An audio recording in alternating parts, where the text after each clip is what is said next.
Now let's just do factoring, and when the leading coefficient is 1, and we are going to just cross method for that. So when you use the cross method, you're going to have a product, and product is always the last number, that's 7. So product, which is we are going to define it as b on the top, and you're going to use the addition. So product on the top and addition on the bottom. Addition is always the middle number right here. So now you're looking for two numbers that add to be 8, and then when you multiply them, that are give you 7. So when you multiply, you get 7, and when you add, you get 8.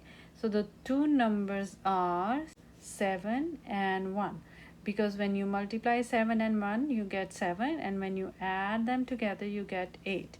And then you're going to write it into a factor form. So 7 plus x plus 7 times x plus 1, and that is the factors there are the factors of x squared plus 8x plus 7.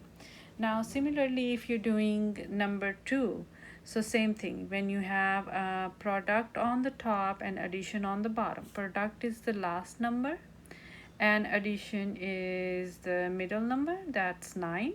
And then you're looking for two numbers. When you multiply, you get 20, and when you add them, you get negative 9. So negative 4 and negative 5 are the numbers, because when you multiply them, you're going to get 20, and when you add them together, you're going to get negative 9. And then write it into a factor form, the number that you just found, and this is a complete factor of r squared minus 9r plus 20. For number 3, similarly, we're going to have the cross, and on the top you're going to get the number 42, and on the bottom you get 1, because there is the number in front of t, and that's 1. You're looking for two numbers. When you multiply, you get negative 42, and then when you add them, you're going to get, here is 1. So the two numbers are 7 and negative 6. So it's going to be x plus 7 and x minus 6. 7 minus 6. The next problem is number 4. Similarly, we're going to make a cross, and on the top we get negative 40, and the bottom we get 3. Looking for two numbers. When you multiply, you get negative 40, and when you add them, you get 3. So the two numbers are 8 and negative 5. 8, x plus 8 and x minus 5. Pretty easy to follow. All we need to know is solve the puzzle and find the right numbers. Here, if you notice, this one is y squared minus 64, and you notice this is not a complete quadratic equation because the y term is missing. So you're going to add y or 0y on your own to complete this equation, and then going to follow the same rule. On the top you get negative 64, on the bottom is 0. So when you multiply, you get negative 64. When you add those two numbers together, it's going to be 0. So those two numbers are negative 8 and 8, and then the x value would be x plus 8 and x minus 8. Now we are going to do the problems with leading coefficient greater than 1. So when the leading coefficient is greater than 1, then we're going to use a cross and box method. There are so many methods out there, but the one that I'm going to use is cross and box method. Let's compare this one with the ax squared plus bx plus c, which is our standard equation for quadratic. And then we are going to use a cross and a box method. So for the cross, you're going to write on the top a times c, and on the bottom is b. So a times c means 7 times 3, that's going to be 21. So on the top is 21. On the bottom is again the middle term, that is 10. And then you're looking for two numbers that are, when you multiply you get 21, and when you add them you get 10. So those two numbers are going to be 7 and 3. So this is not as easy as the previous one. You're now going to use a box method. After you make a cross and then you find the required number, then you're going to make a box of the values. So let's see how we do that. So box, we're going to fill the box. So how you fill the box? The first term you go in the front, and then the last term, that is 3, goes on across it.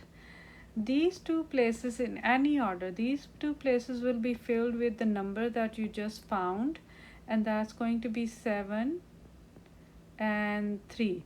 So please write the x with it. So the number that you just found is 7x and 3x. So we do not write the 7x and 3x on the cross, but we do write the x in the box one.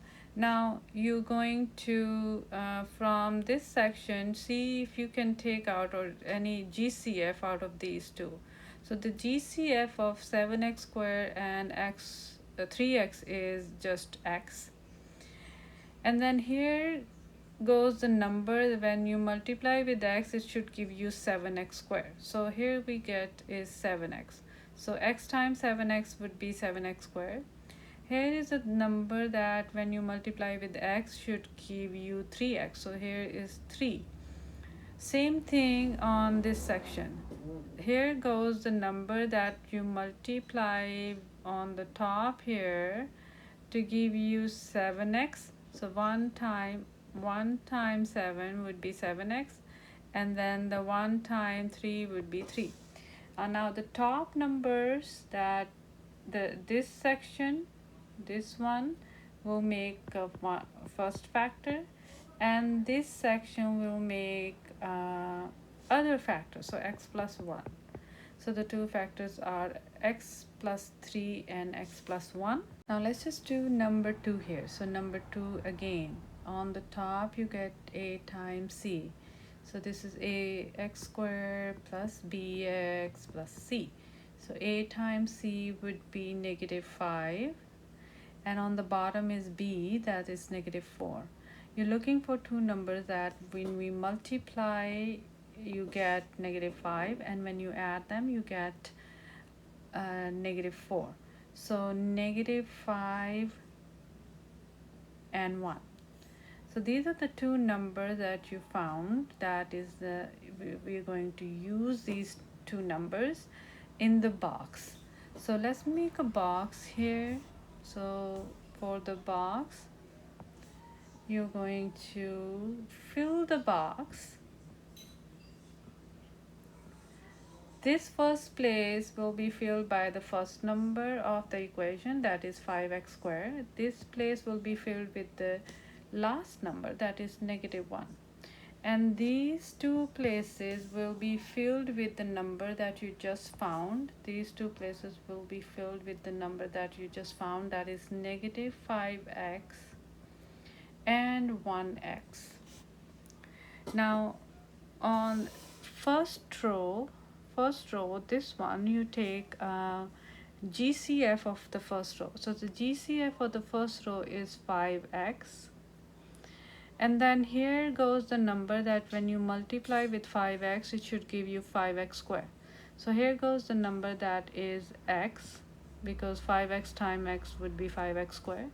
Here goes the number that when you multiply with 5x it should give you -5x. So this number would be -1. Now here goes the number that when you multiply with x that give you 1x, so it should be 1, and then 1 time -1 would be -1. the top and the side factor makes a factor. So x minus 1 makes a one factor, and 5x plus 1 makes another factor. So it's a complete factor for the equation 5x squared minus 4x minus 1. So after you try 3, 4 and 5, let's go on number 6 because it's a little challenging. For that, you're going to get the top number as 6 times negative 7. That is going to be negative 42. And on the bottom, you get negative 19. On the side number, that when you multiply, you get negative 42 would be negative 21 times 2. And when you're going to use these two number inside the box, we are going to choose negative 21 and 2. So let's make a box here again, and inside the box you're going to get here is a 6v square, which is the first number, and then negative 7, and inside the founded number that are negative 21v, and that is going to be 2v. So when you take the GCF out of these two, it's going to go outside here as 2v, multiply 2v and this number, that is 3v. So you're going to multiply 3v and 2v to get 6v squared. 2v times 1 would give you 2v, and then here you're going to multiply with negative 7. So negative 7 times 3 would be negative 21, and negative 7 times 1 would be 7. So make a factor, so that's going to be 3v plus 1, 3v plus 1 times 2v minus 7. Now let's just do the problems which have some pattern going on with the equations. So the first one is the pattern where we have a difference of square, and if you notice that in this first problem or equation, we have a square minus b square. So there is no single degree term, that there are two squares and there in between is a negative sign or a difference.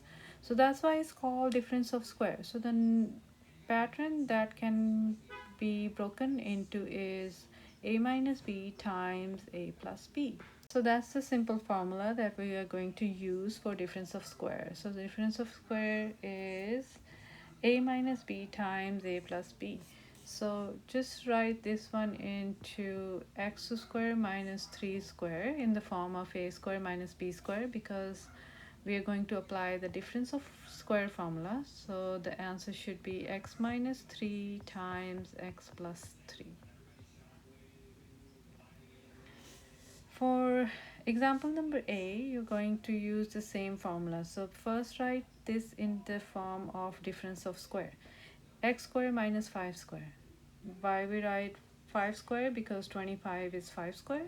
And then you're going to write it as the formula a minus b times a plus b, and that is the complete factor of the equation that are given in the form of difference of square.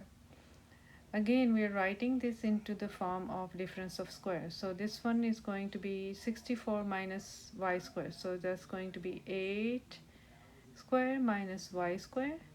So it's going to be 8 minus y times 8 plus y. So that's complete